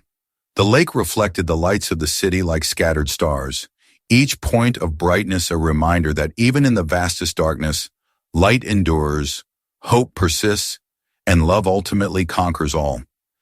Somewhere in the world, other families were beginning their own journeys through the shadows, searching for children who had been taken from them by forces they couldn't understand. Some would find their loved ones quickly, Others would search for years, and a few might never find the answers they desperately needed. But all of them would carry with them the knowledge that Sarah and Lily Chen had proved something important. No matter how sophisticated the network that steals our children, no matter how carefully they try to erase every trace of their crimes, no matter how hopeless the situation appears, love leaves a trail that the determined can follow, and that trail, however faint, can lead all the way home. The light in the darkness burns eternal, and those who tend it faithfully will never search alone. Siraj or Nawaif final frame. The red flashlight sits on a windowsill, its beam no longer needed but its promise still glowing. That no child is ever truly lost as long as someone loves them enough to keep looking, and no shadow is deep enough to extinguish the light of hope. This concludes our investigation into the Mountain View trafficking network. The story of Sarah and Lily Chen represents hope for every family still searching for their missing loved ones. Subscribe to Cold Shadows YT for more investigations into the cases that others have given up on, because we believe that every missing person deserves someone who will never stop looking for the truth.